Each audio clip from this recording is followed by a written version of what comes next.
Hello everyone. World cup खत्म हो गया और नेक्स्ट सीजन आने ही वाला है। कल हमने रियल मैड्रिड की बात की तो आज बनता है कि हम बार्सिलोना के बारे में बात करें। क्या वो अपना पुराना सीजन रिपीट कर पाएंगे? क्या इस बार फिर से वो ला लीगा जीतेंगे? और क्या चैंपियंस लीग में इस बार वो आगे तक जा पाएंगे?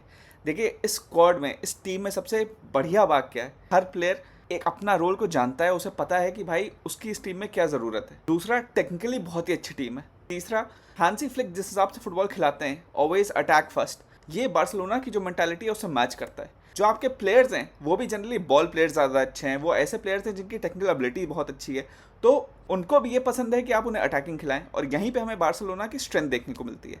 अब इस पूरी टीम में वीकनेस क्या है? देखिए, अगर आप स्क्वाड देखें इनका, जैसे कल मैंने रियल मैड्रिड का बताया था, उसमें दो प्लेइंग 11 मैंने बता दिए थे और फिर भी प्लेयर्स बचे थे जो फर्स्ट 11 में आ सकते हैं। तो इतना बड़ा स्क्वाड उनका था। यहाँ पे मैंने दो डिफरेंट 11 बनाने की कोशिश की है जो प्रेजेंट स्क्वाड है उससे। और इसमें अगर आप देखें कि भाई पहली टीम तो 4-3-3 बन गई, लेकिन दूसरी टीम में 11 प्लेयर्स ऐसे ढूंढ ही नहीं पा रहा हूँ जिसमें मैं कह सकूँ कि भाई वो बार्सिलोना की फर्स्ट 11 में अगर ज़रूरत पड़ी, अगर किसी को इंजरी हुई तो आ सकते हैं। यहाँ दो तीन ऐसी कमियां हैं जो ब्लेटेंटली ऑब्वियस हैं। सबसे पहली, मेरे ख्याल से मुझे बताने की ज़रूरत नहीं है, हर बार्सिलोना फैन जानता होगा कि भाई लेवेंडोव्स्की के जाने के बाद स्ट्राइकर की ज़रूरत बार्सिलोना को बहुत ज़्यादा है। अब बार्सिलोना के पास एक हिस्ट्री रही है ऑफ हैविंग ग्रेट स्ट्राइकर्स। अभी लेवेंडोव्स्की के थे, उससे पहले उनके पास लुइस सुआरेस थे, उससे पहले डेविड विया थे, उससे पहले बीच में टियरी ऑनरी भी खेले थे, सैमुअल एटो खेले थे, उससे पहले रोनाल्डो R9 खेले थे। तो at different points of time उनके पास डिफरेंट वर्ल्ड क्लास स्ट्राइकर्स रहे हैं, लेकिन सब में एक चीज़ कॉमन है कि वो सब वर्ल्ड क्लास थे।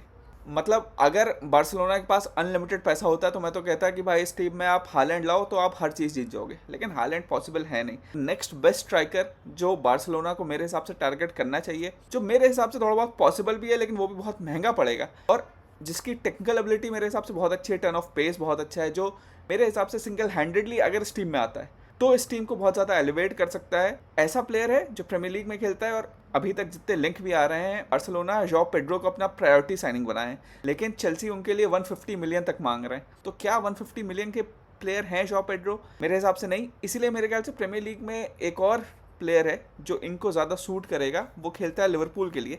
और इस साल लिवरपूल जैसे बता रही है कि अलेक्जेंडर इसाक ज़्यादा फॉर्म में है, तो वो उन्हें अपना प्रायोरिटी बनाएगी, कोशिश करेगी कि Isak hits the ground running. तो अगर इसाक को उन्होंने बोल दिया है कि he will be the first choice number 9, तो जो एक और प्लेयर जिसने पिछली बार बहुत अच्छा शाइन किया था, ह्यूगो एकिटिके, जो मेरे हिसाब से इस समय वर्ल्ड फुटबॉल में हालैंड के बाद सेकंड नंबर का स्ट्राइकर होना चाहिए, वो है।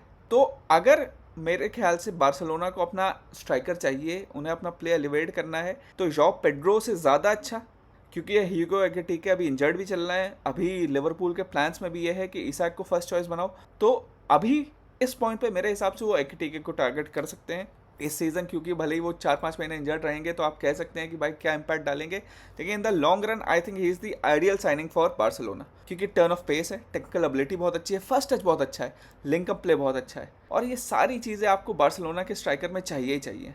मेरे ख्याल से वो एक साइनिंग हो सकती है जो इस टीम को बहुत ज़्यादा एलिवेट करती है। अब लोग पूछते हैं कि भाई बार्सिलोना जो आप हिस्ट्री आप इतने दिन से देख रहे हैं तो उसके बारे में क्या है? तो भाई जब मैंने बार्सिलोना को देखना चालू किया था, एक्चुअली मैंने ला लीगा देखना चालू किया था रियल मैड्रिड के थ्रू, क्योंकि मैं उसका फ़ैन था, और 2001-2002 में वही टीम थी जो शाइन करती थी। लेकिन उसके जो मेन राइवल होते थे वो बार्सिलोना नहीं होते थे उस समय वेलेंसिया होती थी, डेपोर्टिवो ला कोरुनिया होती थी। डेपोर्टिवो तो टाइटल भी जीती थी, वेलेंसिया शायद उसी समय 1-2 टाइटल जीती थी, विया रियाल बहुत फाइट करती थी, ओसासुना बहुत अच्छा खेलती थी। ये सारे क्लब होते थे जो बहुत ज़्यादा फाइट करते थे। बार्सिलोना उस समय फोर्थ रहती थी, फिफ्थ रहती थी। इट वाज लाइक कि वो एक अपने डाउन टर्न से जा रही थी। फिर एक आदमी वहाँ आता है जिसका नाम है रोनाल्डिनियो। रोनाल्डिनियो का आना सिंगल हैंडेडली इस क्लब को ट्रांसफॉर्म कर देता है। इसलिए मुझे लगता है कि बार्सिलोना की पूरी हिस्ट्री में लोग भले ही बोलते हैं कि माराडोना भी खेले हैं, लोग बोलते हैं कि भाई योहान क्रूफ भी खेले हैं, मेसी तो खेले ही हैं, जावी, इनिएस्टा सब खेले हैं, लेकिन कार्लोस पुयोल जो उस समय के कैप्टन है, जो अभी भी one of the most important figures in Barcelona है, वो बताते हैं कि भाई बार्सिलोना की पूरी हिस्ट्री में ये पुयोल कहते हैं रोनाल्डिनियो से बड़ा प्लेयर, रोनाल्डिनियो से ज़्यादा इंपॉर्टेंट प्लेयर, रोनाल्डिनियो से इंपॉर्टेंट साइनिंग बार्सिलोना की हिस्ट्री में नहीं हुई है। क्योंकि हम देख रहे हैं अभी पिछले इतने सालों से, जैसे मैनचेस्टर यूनाइटेड एक बार रट में गिरी तो उठना कितना मुश्किल है। लिवरपूल इतने सालों से टाइटल नहीं जीती थी, बार्सिलोना का भी वही हाल हो गया था। वो फोर्थ, फिफ्थ, सिक्स्थ ऐसे फिनिश होने लगी थी। फिर वो एक आदमी एक मीडियोकर टीम को अपने पहले सीजन में, मतलब शुरुआत में 2-3 महीने इंजर्ड रहते हैं और जब वो आते हैं टीम में वापस तो उस समय भी बार्सिलोना 4th या 5th होती है, लेकिन सिंगल हैंडेडली अपने दम पे वो उस टीम को सेकंड फिनिश कराते हैं पहले सीजन में। सेकंड सीजन में टाइटल जितवाते हैं उस टीम को जो एक साल पहले टाइटल कंटेंडर के आसपास भी नहीं थी। फिर उसके अगले सीजन में चैंपियंस लीग और ला लीगा दोनों जितवाते हैं। This was the greatness of Ronaldinho. तो उस प्लेयर की वजह से मैंने बार्सिलोना को ज़्यादा सपोर्ट करने चालू कर दिया। सपोर्ट नहीं, मतलब देखना ज़्यादा चालू कर दिया। और एक बात मैं मानूंगा, एक चीज़ मैं फिर से इसीलिए बताना चाहता हूँ हर बार जो भी कोई पूछता है, कि रोनाल्डिनियो ही एक ऐसा प्लेयर था जो आपके राइवल्स को भी आपका फ़ैन बना देता था। हमने देखा कि कैसे उन्हें स्टैंडिंग ओवेशन मिला था सैंटियागो बर्नाबेउ में, और मैं तो खुद उस समय मैड्रिड का फ़ैन था और फिर भी मैं बार्सिलोना के सारे मैचेस देखने लगा, क्योंकि उसमें रोनाल्डिनियो जो मैजिक दिखाते थे। भाई आप बोल सकते हैं कि रोनाल्डो ज़्यादा एफिशिएंट थे, मेसी के ज़्यादा गोल्स हैं, लेकिन जो मैजिक, जो जॉय ऑफ फुटबॉल रोनाल्डिनियो ने दिखाया है वैसा और किसी ने नहीं दिखाया है। That was the beauty of Ronaldinho. तो वहाँ से बार्सिलोना को और ज़्यादा फॉलो करने लगे और वहाँ से उन्होंने बार्सिलोना को कंटेंडर बनाया। उसके बाद हम देखते हैं कि पेप गार्डियोला है, उसके बाद उन्होंने जिस हिसाब से इस टीम को एक अलग एलिवेशन दिया, जो उन्होंने डोमिनेशन दिखाया। उसके बाद लुइस एनरिका है, उन्होंने भी चैंपियंस लीग जीती और भी मैनेजर्स के साथ बार्सिलोना ने बहुत अच्छा खेला। बट जो डोमिनेशन भाई 5-0 4-1 ऐसे बड़ी बड़ी टीमों को ऐसे हरा रहे थे, पोजीशन ही नहीं मिल रहा है, दूसरी टीम जैसी बॉल आ रही है तुरंत उनसे बॉल ले ली जा रही है, प्रेसिंग इतनी बढ़िया हो रही है। उस हिसाब से वो बार्सिलोना टीम इतनी गोटेड थी। तो उसके बाद से आपने देखा कि एक बार रोनाल्डिनियो ने शिप को वापस ट्रैक पे ले आए, उन्होंने अपने शिप को डूबने नहीं दिया। जहाँ पे बहुत आसान था कि एक बार बार्सिलोना रट में आ गई थी तो वो नीचे ही गिरती जाती, लेकिन रोनाल्डिनियो सिंगल हैंडेडली उठाते हैं। उसके बाद से बार्सिलोना आगे ग्रो ही करती जाती है और आज का दिन है कि भाई पिछले 2 बार से ला लीगा जीत रही है। अब उनका सपना है चैंपियंस लीग का। तो उसमें मैंने बताया कि भाई आपका स्क्वाड जिस हिसाब से मैंने बताया थोड़ा कमज़ोर है, स्ट्राइकर अभी आपके पास है नहीं। तो इस बार आपके फर्स्ट चॉइस 11 में क्या स्ट्राइकर आपके फेरन टोरेस होंगे। वर्ल्ड कप में फाइनल गोल मार के आ रहे हैं, कॉन्फिडेंस बहुत हाई होगा, but confidence only takes you so far. मेरे ख्याल से Ferran Torres as good as is, he shouldn't be the first choice number 9 for Barcelona. इसलिए मुझे लगता है कि जैसे मैंने बताया ह्यूगो एक्टिके को टारगेट करना चाहिए बार्सिलोना का। वो भले ही 3-4 महीने नहीं खेल पाएंगे, बट टोरेस को उतने दिन में चांस मिल जाएगा। अगर वो अपने आप को प्रूव कर पाते हैं तो वेल एंड गुड। तो फिर जब एक्टिके वापस आएंगे तो वो वहाँ पे खेल सकते हैं, क्योंकि इस समय वर्ल्ड ऑफ फुटबॉल में ऐसे कोई आउटस्टैंडिंग नंबर 9 है ही नहीं। मतलब अगर आप कहें कि भाई आर्सेनल के पास ग्योकरेस खेल रहे हैं, यूनाइटेड के पास शेस्को खेल रहे हैं, तो ये सारे ऐसे नाम नहीं है जिनके पास वो टेक्निकल एबिलिटी है जो बार्सिलोना को चाहिए। मेरे हिसाब से एक तो वो जॉ पेड्रो को टारगेट कर ही रहे हैं, उसके अलावा ह्यूगो एक्टिके ही बचते हैं। तो अगर वो साइन कर लेते हैं तो वो एक प्रॉब्लम सॉल्व होगी। दूसरा, एक प्लेयर जो मेरे हिसाब से इनको चाहिए ही है वो है एक विंगर, क्योंकि Raphinha most probably Saudi Arabia जाएंगे। जैसे हमें पता चला है पिछले 1-2 महीने में कि उन पे एक फाइनेंशियल बर्डन चल रहा है, उनकी फैमिली ने उनके साथ धोखा किया या जो भी था, तो अभी उनको पैसे की बहुत ज़रूरत है। बार्सिलोना उतने वेजेस दे नहीं पाएगा, तो जहाँ तक ये सऊदी अरेबिया जाएंगे तो वहाँ पे अगर ये चले जाते हैं तो फिर रफीनिया की जगह अभी तो उन्होंने गॉर्डन लिया है, तो गॉर्डन, लमाल और मान लीजिए ओल्मो या फरहान टोरेस इनके फ्रंट 3 बनाएंगे। लेकिन बैकअप में आपके पास कोई तो प्लेयर चाहिए। आपके पास कौन से विंगर हैं ऐसे जो आप कह सकते हैं इन तीनों को रिप्लेस कर पाएँ? मेरे हिसाब से कोई भी नहीं है। इसीलिए शायद क्या मार्कस रैशफोर्ड पे दोबारा जा सकते हैं। ठीक ठाक सीजन था, कोई बहुत आउटस्टैंडिंग नहीं था, लेकिन आपके साथ 1 साल रहे हैं तो आपको पता है कि वो किस हिसाब से खेल सकते हैं, क्या उनके बेनिफिट्स हैं, क्या स्ट्रेंथ है, क्या वीकनेस है। तो क्या उनको एक बार और देख सकते हैं, और बहुत महंगे नहीं पड़ेंगे, फी काफ़ी कटेल्ड रहेगी। बट हाँ, वेज स्ट्रक्चर शायद थोड़े वेजेस ज़्यादा होंगे, लेकिन ओवरऑल कम से कम फीस तो कम पड़ेगी। तो उन पे क्या टारगेट कर सकते हैं? एक विंगर कोई ना कोई और चाहिए। जिस हिसाब से बार्सिलोना की फाइनेंशियल स्टेटस है, वो ज़्यादा कोई महंगा तो ला नहीं सकते हैं। तो ऐसा कौन सा एक मिड टाइप का विंगर है जो यहाँ पे आके एलिवेट कर सकता है? ऐसा कोई दिखता है क्या? तो मेरे ख्याल से एक स्विट्जरलैंड के मंजाम्बी थे जो यहाँ पे आके खेल सकते थे, लेकिन वो भी अब न्यूकासल के लिए शायद, या नहीं, एस्टन विला के लिए साइन कर लिया है, तो वो भी ऑप्शन गया है। तो अब उन्हें ला लीगा में शायद एक विंगर और ढूंढना पड़ेगा। और मेरे ख्याल से सेंटर बैक उनके पास काफ़ी है, लेकिन एक एक्सपीरियंस सेंटर बैक चाहिए। वहाँ पे क्या सर्जियो क्रिस्टियन रोमेरो पे जा सकते हैं। रोमेरो जो हम जानते हैं कि स्पर्स जहाँ तक उन्हें छोड़ ही देगी, रोमेरो के पास पेस भी है। बट मेरे ख्याल से अगर आप मुझसे पूछें कि भाई बार्सिलोना के लिए द आइडियल सेंटर बैक कौन होगा, तो वो ऐसा होगा जिसका पेस बहुत ज़्यादा हो, क्योंकि इतनी हाई लाइन खेलती है तो उसको रिकवरी स्पीड बहुत ज़्यादा होनी चाहिए। क्योंकि अगर आप हाई लाइन से बीट हुए, मान लीजिए किसी तरह किसी ने ऑफ साइड ट्रैप बीट कर दिया, तो आपके पास सेंटर बैक ऐसा होना चाहिए जिसकी पेस ऐसी हो कि वो किसी भी स्ट्राइकर को कैच कर ले। और उस हिसाब से प्रीमियर लीग के जो फास्टेस्ट प्लेयर है वो स्पर्स के लिए खेलता है, वो है मिकी वैन डे वेन। तो मेरे हिसाब से आइडियल साइनिंग वो होनी चाहिए अगर ये चाहते हैं कि अपना हाई लाइन ही खेलना है। और जो लोग बोलते हैं कि हांजी फ्लिक की हाई लाइन के साथ ये चैंपियंस लीग नहीं जीत सकते, वो मेरे ख्याल से बहुत बड़ा फ्लॉ है।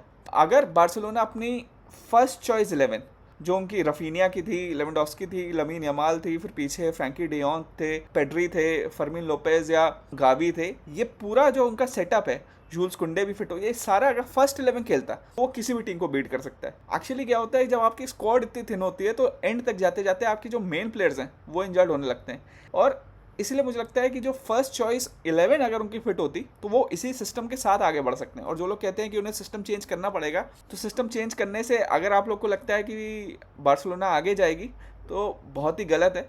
मेरे हिसाब से तो वो और पीछे चली जाएगी। एक कोच, एक मैनेजर अपनी आइडेंटिटी बनाता है, बहुत मुश्किल से बनाता है। एक प्लेयर्स उस आइडेंटिटी को सीखने में बहुत टाइम लगाते हैं। अब आप कहे कि भाई उसे डिफरेंट स्टाइल से खेलो और डिफेंसिव होकर खेलो, तो इन प्लेयर्स को वो सूट ही नहीं करेगा। वो हो जाएगा कि भाई दो नाव पे सवार हैं, तो आप बिल्कुल भी, जो आदमी दो नाव पे सवार होता है उसके गिरने के चांसेस सबसे ज़्यादा होते हैं। इसलिए मुझे लगता है कि अगर आप कहें कि भाई डिफेंसिव इस मैच में हो जाओ, इस मैच में अटैकिंग हो जाओ, तो आप जिस हिसाब से आपकी कोचिंग चल रही है, डे ऑन हर डे आप कुछ सीख रहे हैं, बट ये आप अगर करेंगे, ये कोई प्ले स्टेशन का गेम नहीं है कि फॉर्मेशन चेंज किया अब आप डिफेंसिव हो गए, क्योंकि ड्रिल करना पड़ता है भाई हर चीज़ को, बार बार रेपिटेशन का ही आदमी प्रैक्टिस बनाता है उसे। जब आप इतनी बार रेपिटेशन एक चीज़ की कर चुके हैं तो आप एकदम से डिफेंसिव नहीं जा सकते, तब तो आप और बुरी तरह हारेंगे।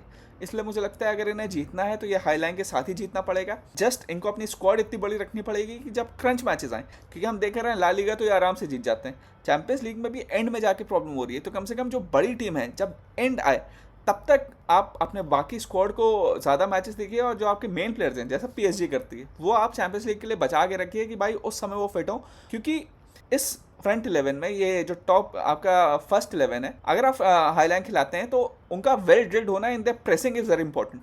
अगर आप सही से प्रेसिंग नहीं करेंगे, अगर आप अपने ओपोनेंट को ये अपॉर्चुनिटी देंगे कि मान लीजिए वो सर उठा के ये देख पा रहा है कि भाई कहाँ उसे पास करना है, तो वो आराम से पिक कर लेगा पास, और रनर्स फ्रॉम डीप आएंगे और ऑफ साइड ट्रैप बीट हो जाएगा। इसीलिए आपकी प्रेसिंग बहुत ही अच्छी होनी चाहिए जब आप हाई लाइन खेल रहे हैं, क्योंकि आपने जब पिच स्क्वीज कर दी, जब 50% ऑफ द पिच ही बची है, तब तो आपके पास ऑलमोस्ट ओपोनेंट के भी 11 प्लेयर, आपके भी 11 प्लेयर हाफ में ही है, तो आपको ज़्यादा एरिया कवर नहीं करना है प्रेस करने के लिए। और क्योंकि आपको ज़्यादा एरिया नहीं कवर करना है प्रेस करने के लिए, तो you have to press like monsters, कि भाई जैसे ही आपके ओपोनेंट के पास बॉल आई, you are on his face. उसके पास ये अपॉर्चुनिटी नहीं है कि उसने बॉल रिसीव की फिर वो उठा के देख रहा है कि कौन सा प्लेयर दौड़ने वाला है, रन लेने वाला है, वो आराम से पिक कर ले।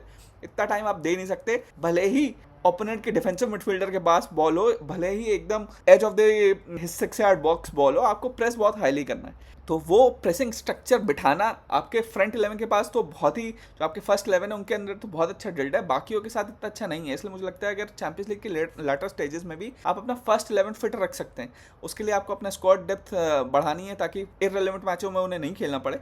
तो अगर आप वो कर पाते हैं तो चैंपियंस लीग में आप अभी भी जीत सकते हैं। ऐसे कोई रीज़न नहीं है जिसकी वजह से आप नहीं जीत सकते। 2 साइनिंग अगर आप कर लेते हैं, मिकी वेंडरवेन और ह्यूगो एकिटिके, और एक आध विंगर कोई सस्ते में मिल जाए तो आप ले सकते हैं, तो आपकी स्क्वाड डेप्थ भी अच्छी हो जाएगी। आपके पास ऐसे प्लेयर्स हो जाएंगे जो आपको चाहिए, आपके सिस्टम को सपोर्ट करते हैं। आपको कोई मेजर चेंज अपने सिस्टम में, अपने टैक्टिक्स में नहीं करना पड़ेगा, और अगले साल you will be one of the front runners to win the champions league. बाकी ला लीगा मेरे हिसाब से, भले ही लोग बोल रहे हैं मोरिनियो आए, लेकिन मेरे ख्याल से जो टीम का सेटअप बार्सिलोना का है, आराम से ला लीगा के लिए तो it's one of the best setups. और ला लीगा मेरे ख्याल से इसलिए फिर से बार्सिलोना ही जीतने वाली है। चैंपियंस लीग में अगर ये 3 साइनिंग हो जाती हैं कि एक विंगर, ह्यूगो एकिटिके जैसा कोई स्ट्राइकर, और मिकी वेंडरवेन जैसा फास्ट, मतलब जिसका पेस बहुत ज़्यादा हो, वैसा सेंटर बैक, तो मेरे ख्याल से बार्सिलोना चैंपियंस लीग भी जीत सकती है। ओवरऑल आप लोग बताइए आपके हिसाब से कौन सी है आपकी ड्रीम साइनिंग जो इस टीम को बहुत एलिवेट करेगी। And please do like, comment and subscribe. Thank you.